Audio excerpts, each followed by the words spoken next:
Welcome to the Friends of FEADies podcast, brought to you by Feed Canada, our funding partner ISED, and founding partner, the Saskatchewan Food Centre.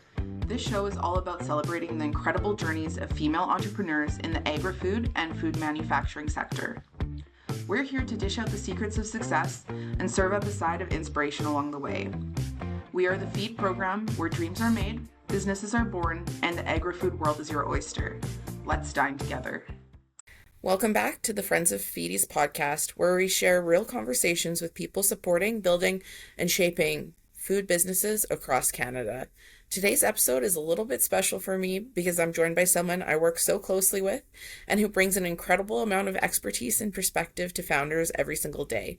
Nafisa Mahabub is Feed's program and operations lead and also an investor Q&A certified trainer through the Small Scale Food Processor Association. If you've been a part of a Feed accelerator webinar or workshop, Nafisa has played a role in shaping that experience. She works behind the scenes, designing programs, supporting founders, and helping entrepreneurs build confidence around money, investment, and growth. Welcome, Nafisa, to the Friends of FEADies podcast. Thank you so much for having me. I have always seen behind the scenes as you have been recording in offices and seeing all the amazing entrepreneurs that have come on. So it's an absolute pleasure and honor to be here with you today. Yeah, I'm absolutely excited to have you here, and now you're on the other side of the microphone with me, so that's awesome. All right, so let's start at the beginning. Before you started doing accelerators and investor training and all these things with Feed, how did you find your way into the work of supporting entrepreneurs, especially in food and agri-food? So, I actually didn't start out thinking that I want to work in entrepreneurship support. I do come from a family of serial entrepreneurs. My dad has had his own business, his own tourism business. My mom has had her boutique for a very long time where she provides clothing and tailoring. So I have watched my family be trying out different businesses. I was very interested in that. But also, I'm a first generation immigrant from Bangladesh. So I very closely saw the disparity that exists in Bangladesh. Oftentimes you see people who are under that poverty line having a very hard time actually creating a business that can sustain them, whereas the richer tends to keep getting richer. And that's usually because of a lot of the constraints, a lot of the red tape, a lot of the collateral that you need to exist in the business world. One of the coolest experience that I got to have was when I was in Bangladesh. I got to work with this nonprofit organization called Buro Bangladesh. And so Buro Bangladesh basically works with entrepreneurs in the rural areas of Bangladesh and provides them with microloans and microcredit. So I actually got to travel to those village areas and work with these incredible women. A lot of the time, people in women in cities, think that potentially the people in the rural area doesn't have as much strength or courage, because also Bangladesh, it can be like a patriarchal society. But to see these women play such a crucial role within their community, also, they were the ones bringing in return of investment, whereas oftentimes what we saw is the males or their husbands were the ones who are not being able to bring those money back or returns. And that's what the data said. So that's what got me really interested in working with women entrepreneurs specifically. And what pulled me into food and agri-food specifically here was firstly just how important it is. Food is, I think, just an integral part of any economy. And one of the other thing is how complex and personal it is. These founders aren't just selling a product. They are constantly dealing with regulations. They're dealing with very, very thin margins, a lot of supply chain issues, and they're often, also dealing with families and livelihoods. So once I started working very closely with founders, I very quickly realized just how much potential there is and how much potential gets lost because they're working in this system so isolated. And I think that's where I wanted to come in and provide that support of navigation. So yeah. Okay, great. Yeah, thank you. So, I guess what was it about entrepreneurship support that like clicked for you? Was there a moment that you realized how big the gap can be between like having a great idea and actually knowing how to grow it?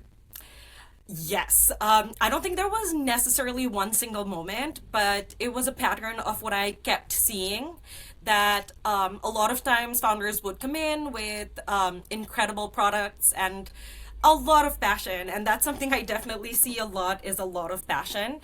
But again, like they were oftentimes making decisions in isolation without without a clear pathway on how to grow it.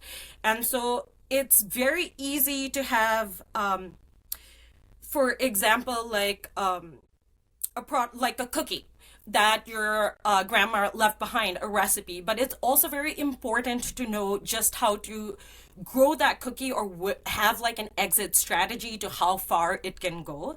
And I think one of the most important thing is not just growth, it's sustainable growth.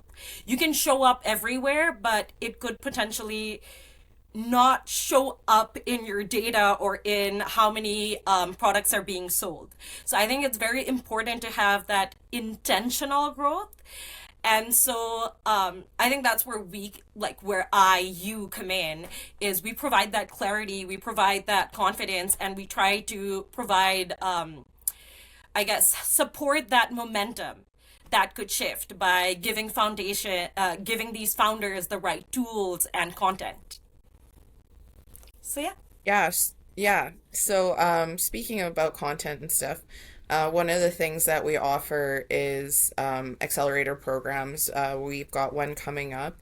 I guess from your perspective, what's something that separates a program that creates momentum from one that just delivers information? Or actually, let me take a step back on that. Can you just kind of, I guess, go a little bit into what the accelerator programs look like for anyone who's maybe not familiar? Yes, of course. So, I'm just going to talk a little bit about the operations that kind of goes behind when I'm working on it, working on creating the accelerator program. So this is definitely one of my favorite things to do, is creating that accelerator program, seeing what's going to come in next. And the way I go about it is very much, I am a data driven person. So I work very closely with the data I have. One of the biggest data that I have is the memberships, right? Like the members that we have. And one of the things that I see often is that we have more so early stage founders than we have entrepreneurs who are investment ready. So I could potentially set up an accelerator for investment readiness, but it might not help the bigger demographic that is already a part of our community. And so I think I do things very with a lot of intent, because I work a lot with these entrepreneurs one on one. So one of the biggest things that I get is feedback, because I'm working with pit support. So I hear where you are, I hear what you're trying to go through, what you're trying to learn, where you're trying to get at. I take a lot of feedback from everything that I'm listening to, for people who are sending me emails and asking what's next, what could we do, this is what I need, this is what I'm struggling with. And the other big thing I think that's so important is to be aware of the trends that are happening, right? Like about 3 years ago, when I first created my first accelerator program, AI wasn't as important, but now it's nearly impossible to go about life without that. And so I think that's where I kind of come in, and I try to be very intentional about the topics that I'm including, also about the people that I'm bringing in, the experts that I'm bringing in. I think something that's very important to understand is you're not going to get all the answers when you're coming into these accelerators, but you are going to get a lot more clarity. You are going to get a way to navigate the system. You are going to come in and find a huge community who are here to welcome and support you. And it's not just the other entrepreneurs you are working with, it's also the experts. It's also me when I'm working one on one with for the pitch competition with you guys. So I think just behind the scenes, there's a lot of intent based on just how much passion I have for these incredible women and what I see every single day. And the idea is to keep the momentum going, right? And not to stop, not to answer everything, but just to to get you to be a part of what's already happening, to make sure you see the clarity within yourself, you see how your business is different, to see what the competition is out there. So I guess more so than not, we basically try and help you understand your business a little bit better and those numbers a little bit better. Well said.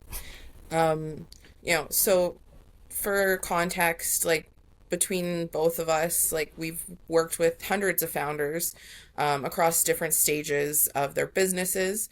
When you look at the ones who you've seen made the most progress, what patterns stand out to you or things have you noticed that seem to show up again and again in the people who are really succeeding?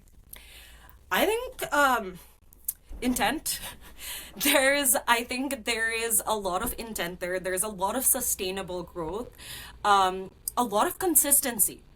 I think that's also one of the main things. It's like, you know your numbers. You have a clarity of what your business looks like. You have a clarity of what your next goal is, not just what your company looks like in the next 10 years, because that can be very broad. But what does it look like in the next growth stage? What are you thinking of doing right after that? So what's your plan for the next 3 months? What's your plan for the 6 months? What's your plan for the next 1 year? And like, it's just, I genuinely feel like it's very important to know your own numbers, your customers, and your own constraints that is going to hold you back, like your own limitations. Um, and I think one of the biggest things something like this can provide you is with that confidence. Like something a program can provide you with is a lot of confidence because um, what I've seen, so for example, Dominique is an example that I'm just going to use because I've just seen so much intent within her branding, within her marketing, within the customers that she's constantly catering it to. It's very consistent. She knows exactly who she's catering to. She knows what flavors she's bringing in. She knows what seasonal items she's bringing in. So the idea is to have a plan. And then if you're struggling with making that plan work, that's exactly what we're here for. We're here to support you with those with the ideas that you have. Not everything. So I know it's very easy to have a plan and be like, within 10 years, I'm going to make $1 million. But it's also very important to be, I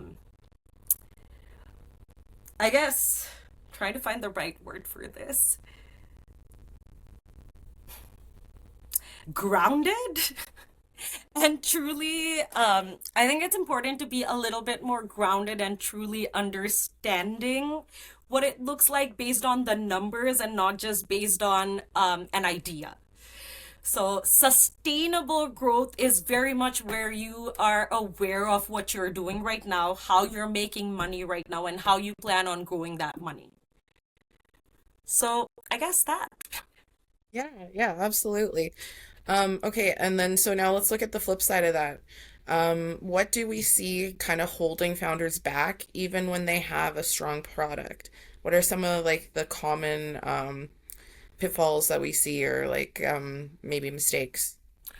I think one of the biggest problems that we see, even with the product, is the isolation. A lot of entrepreneurs come up with incredible products, but they don't know what to do, where to go from there. They're oftentimes nervous to reach out to other people because they think they're not enough, or their product is not enough, or that they're not in a certain level to reach out for support and seek help. And I don't think there's necessarily any level of where you need to be in order to seek support.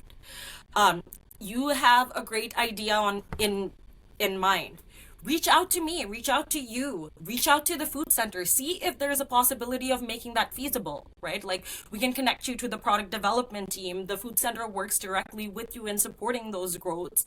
We can create a recipe, we can do shelf life testing, we can tell you exactly where to go from there and help that navigation. um and the other thing is oftentimes they get very nervous to share with a lot of people about their products. And I think feedback is just so important.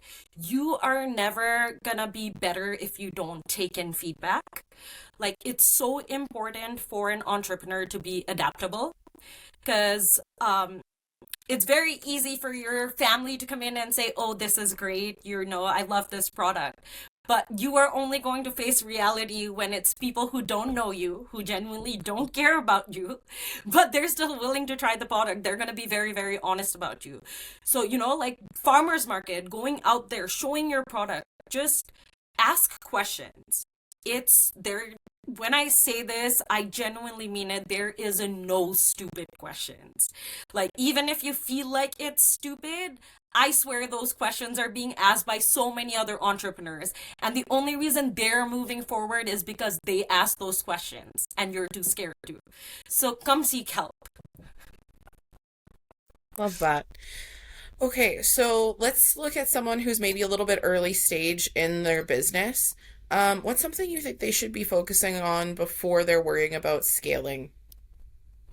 I think one of the biggest things that you need to do is actually have an MVP, like an actual product that you have worked on for a while, that you have gotten a lot of customer feedback on, um, and positive feedback on, that you see that you're not being able to keep up with the demand that is already ongoing. That's when you know that there is an actual need for your product in the market. It's so important to understand that if there is no demand for your product, you are not going to be making money. It is going to be a passion project, which is also fine if that's what you want. If you want to just stick to like, oh, I'm baking it for my family, that's absolutely fine. But if you're thinking about business, the first thing has to be about making money. And the other thing has to be about bigger profit margins. Because if you're going to scale a business, you're going to need to put in a lot of money within that business to scale it. And if you cannot keep up with demand, and within the food industry, that's something that's very, very difficult, right? Because the competition is just so high that it's important to actually make sure you have demand before you actually go in and think about scaling to the next level and putting in money. So also connect with people. Connect with other entrepreneurs who have already made it. See what they've done. See what their intent behind it was. And another big thing, and I know this is something you probably know a lot better than I do. Create a brand. See if the brand is responding with the people. Because it could be that your product is great, but you're just trying to sell it to a target audience that is not yours. So it's very important to have a lot of these things just kind of set in stone: an MVP, a proper brand, an actual customer, like data of what your number is, a profit margin before you're thinking about going to that next stage and spending more on that business. And just for anyone who's not familiar, can you restate what an MVP is for them? Yeah, so in a food business, an MVP would be a minimum viable product. It is the simplest version of your product that allows you to test demand, pricing, and see customer response. So it's very important to test it out and actually have champions to see exactly if there is a demand for it without over investing your time or money or scaling your business. So how does a founder know when it's the right time to maybe seek support or join a program? So, I think when is the right time to seek support? Quite literally, whenever you're stuck. You don't know where to go from this one point where you're stuck at. You've been asking the same question again and again, but your business doesn't seem to be moving forward. That is the time when you should be seeking help. Seeking help can honestly just look like sending me an email, reaching out through LinkedIn to some of the other entrepreneurs, reaching out through our Facebook community, like the feed page that we have, just kind of writing out, this is kind of where I'm stuck at. How do I get help? How do I get support? There are other programs like SK Startup Institute who are there to help, SRIDA who are there to help.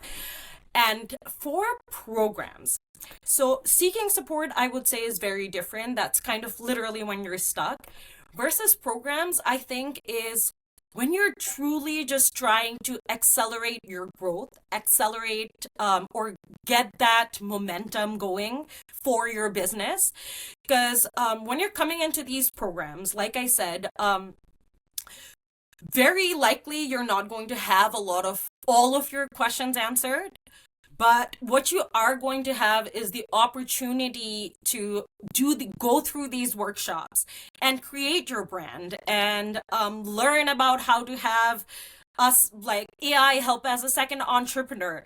This is not just about asking questions, but this is genuinely about growing the pace or accelerating the pace of growth for your business.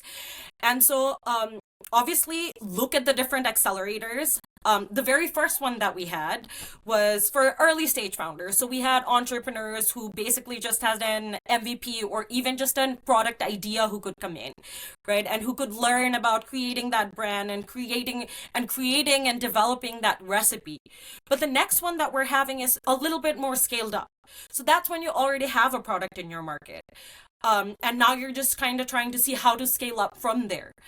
And so I think it's very important to see if the accelerator is the right fit for you and exactly where you are. But when is the right time for an accelerator? Quite literally, whenever you're trying to grow your business and you feel like you've done everything you can and it's just not moving forward. Let us help you grow and let the community help you grow. And let the community also give you that confidence. Right. I love that. And yeah, I think that that is so true that like the environment, the community, the support that comes together is just like one of the most valuable things that comes out of these accelerators because you have the feed program cheering you on, but you have about like 19 other women entrepreneurs with food businesses that are also cheering you on and like on your team, like rooting for you from across Canada. And so I just think that's like so cool because entrepreneurship, I think for a lot of people can feel a little bit lonely or isolating. Exactly. And I think that is why literally one of my favorite things that we have done so far together is one, the accelerator pitch competitions that we've had. I think those are just so much fun. You just see the community come in together, support each other. You know, they're woohooing on the side. They're so excited about other people doing great too. There's no selfishness. They're just there supporting each other. And then you see the connections that come out of it. Like you see entrepreneurs connecting in the back end and creating and collaborating on a product together, which is just so incredible to see, that community feels. That's exactly what drove me here. Yeah, absolutely. It's like the real world like results of these things coming together. So yeah, Exactly. it's very fulfilling. So let's just talk a little bit about some finance stuff before we wrap up, just because that's another area that you've dug a lot into. You're investor Q&A certified trainer, which means you've seen firsthand what investors actually ask. What's one thing founders should be able to confidently answer when they're doing a pitch? Okay. The most important thing is to know exactly what your business is. And I know that's so incredibly broad, but a lot of the times people truly don't understand. And knowing your business is not just about knowing your product. It's about knowing, it's about having that clarity about exactly how much money you're making, exactly where your money is coming from, exactly who your customer is, what is your profit margin, how to grow that business. Because I'll be honest, mostly investors are coming in to make money, right? And so the biggest thing that they want to do is mitigate their risk of spending this money. So your clarity of your own finances are going to be the most integral part. Because all you're going to have to do is make sure they understand that you have the confidence in yourself to make not yourself, but them more money. So numbers. Very well put. Very well put. Oh, sorry, my picture in picture stopped working, so I lost my script for a second. Okay. And so I'm going to take a step back here too. So for a founder who's maybe not yet looking to raise money, why is it important for them to kind of still understand maybe investment thinking and like the potential of investment in their business in the future?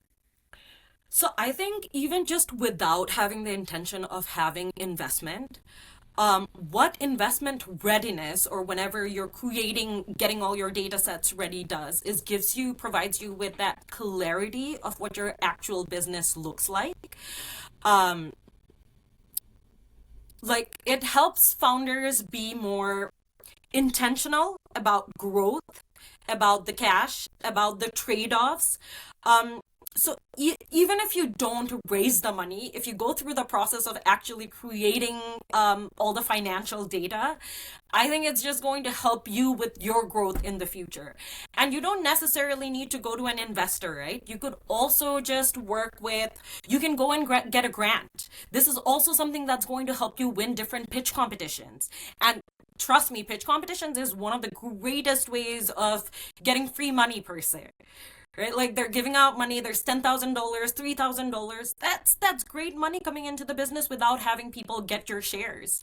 So I think it's just about having that intention of not having the intention, having that clarity of your own business to help better your decision-making skills on your own business.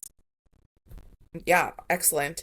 And so when you're talking with founders, and maybe you see this sometimes too, what do you have to say to founders who feel like they should already know everything, but they don't? I think that there is no one in this world who truly knows everything. You wouldn't be here building a business if you already knew everything. I think you'd be at the top of the world. And I think one of the things about entrepreneurship is you are learning every single day. I don't know everything, and I think one of the best things I have is the incredible community of people that I can connect you to. That's why I pathfind like that for the answers that I don't have. And I think one of the best parts of business is adaptability, right? Like the one thing that you have to know when you're within a business is how to be flexible, because you're not going to know everything. Everything's going to be going right, and then something hits, and then it all falls down like a house of cards. So how does community play a part in the success of the founders we work with? I think what community does is it normalizes the struggle. When you hear that other founders are wrestling with the same questions, with the same feeling, with the feeling of personal failure, with the feeling of always being overwhelmed, it really helps not feel isolated. And so that can be very freeing, that knowing that it's not just you. There's a lot of people around here who are potentially going through the exact same thing. But more so than that, like outside of that feeling of belonging, I think they can be your biggest cheerleaders and your biggest champions. The community around you is going to be the people who's going out to the next person and being like, have you tried this product? It's friggin' amazing. You know? And so like, I would say, let yourself depend on your community. It's okay for that to happen. You don't need to handle everything by yourself. You don't need to do everything by yourself. And it's not just other entrepreneurs. Let us also support you within that journey. All right. Well, thank you so much for joining me today, Nafisa. I really appreciate it. And I'm really happy that the community got to take a little bit of an extra peek behind the scenes and hear a little bit more from you as well. Yeah, thanks so much for having me here. This was so much fun. I love doing this. Thank you to our listeners for indulging your entrepreneurial appetite with this episode of Friends of FEADies, brought to you by Feed Canada, our funding partner ISET, and founding partner, the Saskatchewan Food Centre. If anything we have discussed today has ignited an entrepreneurial fire within you, but you're not quite sure how to get started, or you're craving mentorship and coaching to help grow your business, please reach out to us at feed.ca. That's FEAD.ca. Connect with us on social media. We're sprinkled all over the digital landscape, and our team is ready to provide the mentorship and coaching you need to flourish. At Feed, we're here to empower women in the agri-food industry, so don't hesitate to reach out to us to join our vibrant community of foodpreneurs. Until next time, bake those dreams into reality, stay hungry for success, and continue to nourish your entrepreneurial spirit with Feed. Bon appetit.